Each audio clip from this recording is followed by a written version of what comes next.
험한 시험 물속에서 나를 건져주시고 고한 풍랑 지나도록 나를 숨겨주소서. 주여 나를 돌보시사 나의 품어주시고 험한 풍파 지나도록 나를 숨겨주소서. 권세 능력 모아놔서 모든 시험 이기고 풍랑까지 다스리는 주님 앞에 이르니 주여 나를 돌보시사 너희 품어주시고 험한 풍파 지나도록 나를 숨겨주소서. 죄악기에 빠진 내 몸 캄캄한데 헤매며 부르짖는 나의 애원 들으소서. 내 주여 주여 나를 돌보시사 너희 품어주시고 험한 풍파 지나도록 나를 숨겨주소서. 아멘. 함께 기도드리시겠습니다. 우리 사랑하시고 인도하시는 아버지 하나님, 주의 은혜 가운데에서 이 한 주간도 지나는 중에 이 밤 수요 저녁 예배로 함께 모여 예배드립니다. 하나님 홀로 영광 받아주시고 이 시간 우리 예배 가운데 임재하셔서 우리 각 사람 위에 필요한 것을 아시는 하나님 은혜로 함께 하시고 우리 모든 죄와 허물을 용서해 주시오며 우리 마음의 소망을 주님의 뜻 가운데 이루어지게 하옵소서. 아버지 하나님, 세월이 흘러감에 따라 더 우리 믿음이 견고해지게 하시고 신앙의 성숙을 이루어갈 수 있도록 도와주옵소서. 여전히 기승을 부리고 있는 코로나19로 인해서 이런저런 많은 장애들이 있습니다. 이런 어려울 때일수가 더욱더 우리 하나님 앞에 믿음을 보이게 하시고 주님 사랑하는 마음 변하지 않도록 인도하옵소서. 예수님 이름으로 기도드리옵나이다. 아멘. 네, 401절 함께 찬송 드리시겠습니다.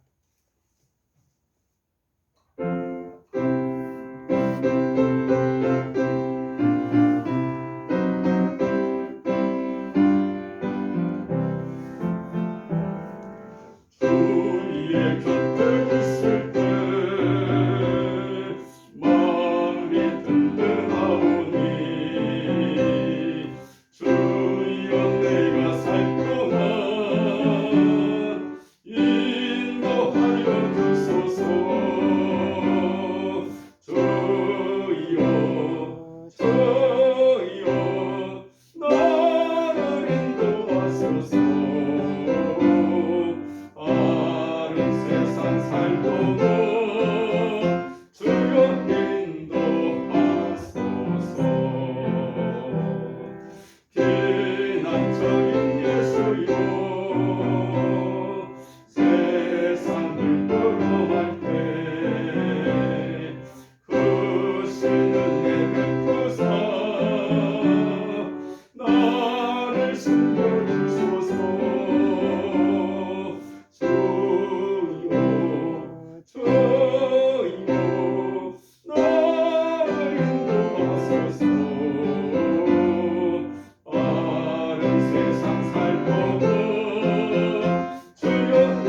성경 말씀 보겠습니다. 사도행전 8장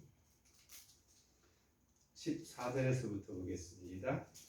25절까지 말씀을 함께 교독하십니다. 사도행전 8장 14절에서 25절, 페이지로는 200쪽이 되겠습니다.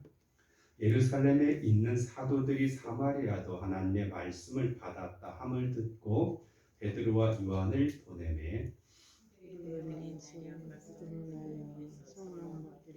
이는 아직 한 사람에게도 성령 내리신 일이 없고 오직 주 예수의 이름으로 침례만 받을 뿐이더라.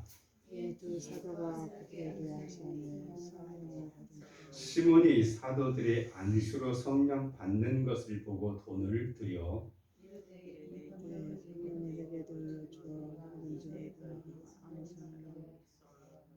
성령을 받게 하옵소서. 베드로가 이르되 내가 하나님의 선물을 돈 주고 살 줄로 생각하였으니 내 은과 내가 함께 망할지어다. 하나님 앞에서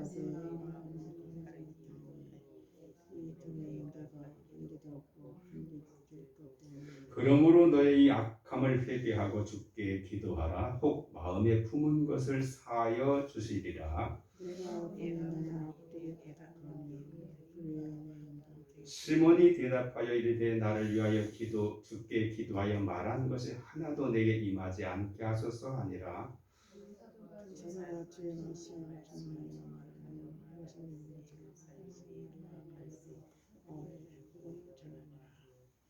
아멘.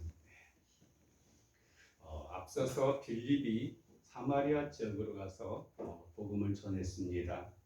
그때 성령께서 충만하게 역사해 주셔서 빌립을 통해서 많은 기사와 이적과 표적이 나타났습니다. 그래서 병든 사람들이 고쳐지고 귀신이 쫓겨나가고 어쨌든 그들 하나님께서 이제 살아계셔서 역사하시는 그러한 성전장 통해서 사마리아 성에 큰 부흥이 일어나게 되어졌습니다. 그 가운데에는 마술을 부렸던 오늘 본문에 나오는 이 시몬이라는 사람도 이제 그때 변화돼 가지고 나름대로는 이제 예수를 믿는다고 했다고 하는 것을 우리가 볼 수 있었습니다. 그런데 이 소문이 예루살렘까지 전달되어지게 되어졌을 때 당시 예루살렘에서는 상당히 고무적인 현상으로 받아들였습니다. 왜냐하면 당시 예루살렘에 있는 교회들은 대부분이 다 유대인들로만이 구성되어져 있는 그런 사람이었고, 물론 헬라파 사람들도 있었지만 그들이 이제 유대에서 유다와 사마리아는 많은 경계가 있었고, 그것에 대해서 그들은 정말로 하나님께서 사마리아도 이와 같이 복음이 증거되어졌고 역사가 나타난다고 할 때 확인하고 싶은 마음이 있었습니다. 그래서 사도들이 베드로와 요한을 파송했다, 그렇게 말씀하고 있습니다. 여기서 주목할 수 있는 것은 사실 베드로와 요한은 초대교회에 있어서 가장 중심적인 역할을 감당하는 그런 사도들이었는데, 오늘 본문에 보면은 사도들이 그들을 보냈다라는 말을 통해서 여기는 우리가 오늘날 말하는 것처럼 어떤 서열이 있는 것이 아니라 모두 동등된 입장 속에서 서로의 의견을 교환하게 되어졌고, 그런 의견을 통해서 보냈습니다. 그리고 그들은 내려가서 그들 위하여 성령 받기를 기도했다. 사실 그래요. 내려갔다라고 하는 말은 그래요. 오늘도 서울에서 이 지방으로 갈 때는 내려갔다라는 말을 하는 것처럼 예루살렘은 당시 가장 중요한 곳이고 높은 곳에 있었기 때문에 예루살렘으로 다른 곳으로 가는 모두가 다 내려간다라고 말하기도 합니다. 물론 실질적으로도 예루살렘은 몇백 곳이 있는 그런 높은 곳에 형성되어 있기도 하지만 그런 상징적인 의미가 더 크다라고도 볼 수가 있겠습니다. 사도들이 가서 가장 먼저 한 일은 성령 받기 위해서 기도했다. 사도행전을 갖다가 가리켜서 다른 별명으로는 성령행전이다라고도 말합니다. 왜냐하면 오순절 마가의 다락방에 성령이 임함을 통해서 교회가 태동하게 되어졌고 놀라운 역사가 나타나기 시작했고, 그것은 일반 성도들까지 확대되어져서 이제 그것이 각 지역마다 복음을 전파되어지고 교회를 세울 수 있는 기틀이 바로 성령의 역사하심 속에서 비롯되었기 때문에 이 사마리아 사람들도 정말로 이제 예수를 믿기로 작정하고 같은 성도로서 교제를 나누기 위해서는 사실 성령을 통해서만이 하나 될 수 있습니다. 왜냐하면 지난번에 잠깐 말씀드렸던 것처럼 사마리아와 유대인들과는 아주 큰 거리감이 있었습니다. 그래서 이것을 어떤 이념적으로 또는 사상적으로 또 역사적으로 이렇게 가지고는 따지면 따질수록 이 문제 해결이 안 나와요. 마치 일본하고 우리나라의 관계처럼 바로 옆에 살면서도 상당히 껄끄러운 문제가 많잖아요. 독도 문제를 비롯해서 이런저런 문제들이 있었던 것처럼 이 사마리아 사람과 유대 사람들을 따져봤자 뭐 안 돼요. 서로 간에 세월도 오래 흘렀을 뿐더러. 근데 그것을 모두가 채울 수 있는 것이 있다고 한다면 바로 성령으로 충만하게 되면 같은 공통 분모가 있어가지고 그걸 통해 서로 대화가 되고 하나가 되어지고 화목할 수 있기 때문에 교회도 마찬가지입니다. 교회도 사실 보면은 연령도 다양하고 배움도 다양하고 가진 것도 다양하고 취향도 다양하고 성격도 다양하고 교회 다닐 연수도 다양하고 직분도 다양한데 그러다 보면은 서로 마찰이 될 수밖에 없어요. 나는 나름대로 하는데 사람들이 인정해주지 않고 다른 말을 하게 될 때 나는 왕따하는 것 같기도 하고 또 편을 나누는 것 같기도 하고 이런저런 것들이 교회 안에도 문제가 생길 때 많은데 바로 성령으로 하나 되게 되면 이 모든 것들이 다 수용할 수 있고 이해가 될 수 있고 하나 될 수 있는 것이기 때문에 사도들이 가장 먼저 한 일이 바로 그들 위해 성령 받기 위해서 간절히 기도했다. 그 말은 정말 그들도 성령 안에서 서로 지혜를 갖게 되어지고 한 마음이 되어지고 이해하게 되어지고 하나 되길 원했던 마음이 그들 안에 가득했기 때문에 그랬다고 생각합니다. 그런 마음으로 기도할 때 하나님 역사가 나타납니다. 그래서 16절에 보니까 이는 아직 한 사람에게도 성령 내리신 일이 없고 오직 주 예수 이름으로 침례만 받을 뿐이더라. 그래요. 사실 침례 받은 것도 굉장한 일이 아닐 수 없습니다. 빌립을 통해서 그들은 침례를 받았지만 아직 성령이 본격적으로 그들에게는 직접적으로 임하지 않았고 그래서 두 사도가 그들에게 안수함에 성령을 받는지라. 사실 빌립이 안수해서 기도했다고 하더라도 성령은 역사했을 것 같은데 여기서 우리가 그 빌립의 어떤 아량이나 사도들을 위한 배려를 우리가 볼 수 있어요. 원래 사람들은 자기의 잘남에 대해서 어떤 특출함에 대해서 자기 선전하려고 해가지고 나서길 좋아합니다. 나 잘났어, 나 능력 있어, 나 모든 걸 잘할 수 있어.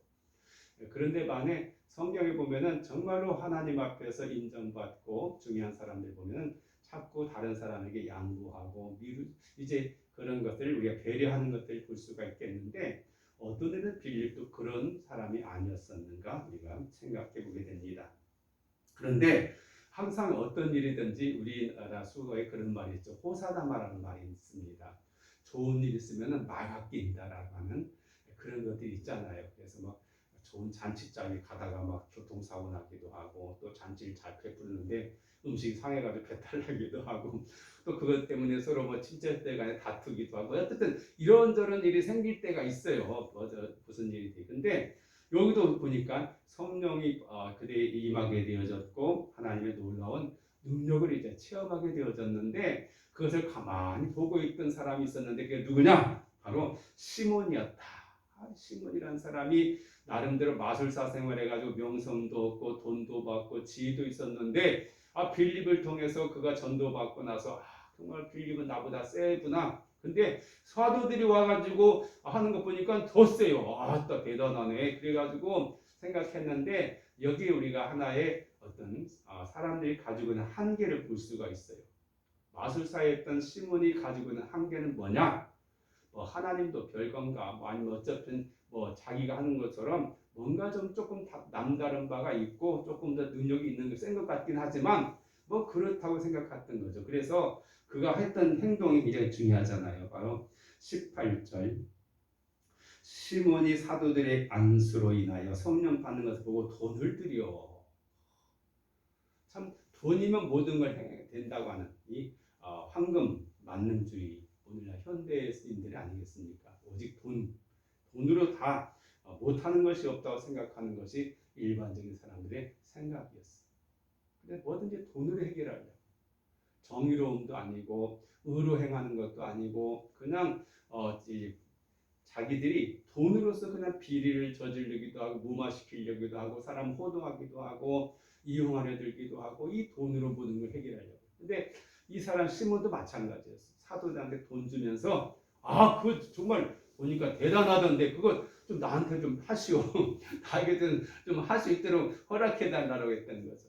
한마디로 영적으로 보면 정말 무지한 요청도 안 되는 그런 사람이었던 걸 보게 됩니다. 그래서 19절 이르되 이 권능을 내게도 주어 누구든지 내가 안수하는 사람은 성령을 받게 하여 주소서. 이 요구를 보면은 어떤 의미에서 순수하다고 볼 수 있겠습니다만 그 속에 뭐가 담겨 있어요? 내가 안수하면은 이렇게 나타나게 되면 전에도 내가 뛰어난 사람으로 이제는 더 큰 능력으로 사람들에게 환호도 받고 또 자기가 원하는 것을 이룰 수 있다고 하는 그냥 욕심이 그 속에 담겨져 있는 거죠. 이런 생각 굉장히 위험합니다. 교회 안에서 사리사욕을 위해서 이 경건을 가장하고 경건을 오히려 이제 이익을 순간으로 삼는 일들이 많이 있게 되죠. 이것은 우리가 정말 경계할 만한 거예요. 우리가 교회 다니는 이유가 뭡니까? 하나님의 보이지 않는 하나님 믿는다고 하는 게 뭡니까? 정말 그분이 살아계심을 믿고 인정하고 그분의 가르침 속에서 어떻게 하든지 그대로 살려고 노력하는 그런 마음가짐이 있고 예수님을 배우고자 닮고자 하는 그런 마음가짐으로 신앙생활해야 되지. 교회 와가지고 나는 아는 것도 많고 하는 것 잘하는 것도 많고 나는 세상에 나가도 똑똑하고 인정받고 뭐 이런 식으로 해가지고 뭔가 사람들이 자기를 주목하게 만들고 이런 생각을 왔다고 한다면 근본적으로 잘못된 생각일 수밖에 없다라고 볼 수 있습니다. 그래요. 이거 참 대단한 착각이라고 볼 수가 있겠고 어리석은 욕심이라고도 생각해 볼 수 있어요. 그런 의미에서 본다고 한다면 그가 앞서서 빌립을 통해서 침례받고 뭐 이랬던 것이 진정한 회심인가를 생각해 보면 이게 의문을 품지 않을 수가 없어요. 물론 우리가 한꺼번에 그냥 완전히 180도 달라져 가지고 막 그냥 성숙한 사람 되는 건 아니지만 그러나 기본적인 생각이나 틀은 바꿔져야 되죠. 그렇지 않고 그냥 뭐 이 명색으로만 이렇게 하면 안 되는 거예요. 근데 사실은 그런 경우가 많아요. 우리나라 보면 역사적으로 보면은 그 멀리도 아니고 우리가 그 유명한 사람 가운데 하나가 대도라고 했던 조세영 같은 사람. 이 사람도 그랬어요. 그 한때 정말로 나쁜 도둑질을 많이 해가지고 청송 교도소로 갔다가 탈출해가지고 뭐 저 금구 저수지 막 해가지고 외국도 와가지고 막고 하여튼 별짓 다 했는데 그가 나중에는 예수 믿었다고 변화됐다고 해가지고 유명한 그 부흥사 따라다니면서 간증도 하고 그랬어요. 그래서 정말 이 사람 대단히 변화돼가지고 잘 됐다 했더니 이거 그 뒤로 또 보니까 뭐 일본에 가서도 도둑질하다가 잡히고 뭐 이러더라고요. 이게 참 정말로 개버릇 잘 못 먹는다고 이게 잘 안 되는 거예요. 정말 그때 당시는 뭔가 은혜 받고 하나도 다르게 살아야겠다 생각하지만 그걸 지키기 위해서는 거기에 따르는 우리가 책임을 질 줄 알아야 되고 또 부단하게 자기 자신을 버리는 이제 그런 자세가 필요하지 훈련이 되지 않으면 마음먹은 대로 되는 게 하나도 아니에요. 우리가 운동선수들 보면 끊임없이 보다 나은 그런 기록을 위해서 성적을 위해서 얼마나 많이 실력을 닦고 체력을 닦고 전술을 닦고 막 자기 몸을 갖다가 계속 거기에 맞춰서 하는 그런 과정들 속에서 되는 거지. 마음만 먹고 그래 난 할 수 있어 할 수 있어 난 잘할 거야 뭐 이렇게 한다고 해서 되는 게 아니잖아요. 거기에 필요한 근육과 또 거기에 필요한 기술과 거기에 따른 여러 가지 모든 상황들에 대해서 우리가 대처할 수 있는 그런 실력을 갖고 있을 때 비로소 그것이 내 것이 돼가지고 뭔가 나타날 수 있게 되는 거죠. 그래서 20절에 베드로가 말합니다. 네가 하나님의 선물을 돈 주고 살 줄을 생각하였으니 내 은과 내가 함께 망할지어다. 저주를 받을 뻔했어. 그러니까 우리가 구하는 걸 올바로 구해야 되지 이 잘못된 욕심을 가지고 구하면은 이건 정말 그럴 수밖에 없는 거죠. 하나님을 그냥 하나님의 능력을 하나님의 선물을 성령의 역사를 그냥 돈으로 매수할 수 있다고 생각하고 또 그걸 이용해서 자기 사리사욕을 위해서 사용하려고 하는 이런 것. 이 베드로가 볼 때는 이거 용납할 수 없는 나쁜 짓입니다. 그래서 21절에 하나님 앞에서 내 마음이 바르지 못하니 이 도에는 내가 관계도 없고 분깃될 것도 없다. 이렇게 말하면서 이제 22절에 그래도 책망만 하는 게 아니라 중요한 말씀이죠. 그러므로 이 약함을 회개하고 주께 기도하라. 꼭 마음에 품은 것을 사하여 주시리라. 그렇습니다. 하나님은 자비의 하나님이시죠. 그냥 혼만 내가지고 이런 버릇없는 놈, 이 나쁜 생각 가지고 있는 놈 그렇게 혼내는 것이만 아니라 어떻게 하는 것이 올바른 것이고 바로잡는 것인가를 깨닫게 해주셔서 회개하도록 촉구하는 그런 말씀을 주는 거죠. 오늘 우리도 이런 부분을 배울 필요가 있어요. 때때로는 우리와 정말로 생각이 다르고 성격이 다르고 또 견해가 달라가지고 엉뚱한 짓 하게 되면 먼저 뭐부터 나요? 막 화가 나고 그 다음에 거기에 따르는 욕설이 나올 수도 있고 아니면 막 책망할 수도 있고 뭔가 분노할 수도 있고 그런데 이런 것들을 우리가 조금 더 한번 생각해 볼 수 있어야 돼요. 하나님께 우리를 어떻게 대하셨는가 정말 이해할 수 있어야 되고 또 바른 길로 나아갈 수 있는 길을 열어줄 수 있는 회개를 촉구할 수 있는 그런 자세가 필요하지 그냥 다시는 내 얼굴 보지 마 다시는 우리 만나지 마 이런 식으로 그냥 딱 끊어버리면 안 돼요. 그러면 세상에 우리 어울릴 수는 아무도 없죠. 세상 다 누구나 흠이 있는데 결점이 있는데 그래서 우리 이런 걸 서로 된다고 다 용서해달라는 말이 아니라 무조건 용서가 아니라 이런 전제가 통해서 가능성을 배려할 줄 아는 그런 자세가 필요하다. 그렇게 볼 수가 있겠습니다. 그래서 23절에 내가 보니 너는 악독이 가득하며 불에 매인 바 되었다. 그래요. 이 악독 또는 원래 원문에는 뭐 담즙이라고도 소개되고 있는데요. 이 사람들 마음속에 이런 것들이 있는 사람이 있어요. 뭔가 꽁하는 걸 써가지고 뭔가 자기 손해 보거나 자기 뭔가 한 사람이 있으면 언제 그 마음에 담아두었다가 기회가 오면 그걸 갖다가 그냥 터뜨리거나 뭔가 안갚음을 해야지 속이 시원한 사람이 있어요. 그런 사람들 속으로 막 악독을 품는 사람도 있어. 겉으로는 전혀 몰라. 겉으로 웃은 소리 웃는 얼굴로 하고 칭찬하면서 뭐 말로는 천사 같지만은 실제대로 그 안에 그런 잘못된 욕망과 동기가 있는 사람들이 있음을 우리가 주목할 필요가 있다. 그래요. 그런데 이제 그러다 깜짝 놀랐어요. 14절 시몬이 대답하여 이르되 나를 위하여 주께 기도하여 말한 것이 하나도 내게 임하지 않게 하소서 하니라. 참 보면은 상당히 이 사람 성격 자체가 뭐 솔직하기는 하지만 왔다 갔다 하는 걸 우리가 볼 수가 있어요. 사실 이게 영적으로 보면은 영적인 어린아이와 같은 감 때문에 그렇죠. 그나마도 다행이죠. 그냥 기분 나쁘다고 그냥 도무 나가버리는 사람도 있지만 그래도 임하지 않게 해달라는 말씀에는 나중에 그 뒤 이야기는 안 나와요. 이 사람 나중에 회개해가지고 좋은 일꾼이 됐는지 그 교회 이제 사마리아 지역에서 참 좋은 복음 전도자가 됐는지는 모르겠습니다만 어쨌든 그것이 하나도 임하지 않게 해서 이거 이제 거기서 끝나니 더 이상 등장도 않고 여기서 사라져 역사적으로 이제는 소개가 안 됐는데 25절 두 사도가 제 말씀으로 증언하여 말한 후 예루살렘으로 돌아갈새 사마리아의 여러 마을에서 복음을 전하니라. 그들도 예수님께서 사도행전 1장 8절에 말씀했던 것처럼 성령이 너에게 임하면 너희가 온 예루살렘을 통해서 온 유대와 사마리아와 땅 끝까지 이르러.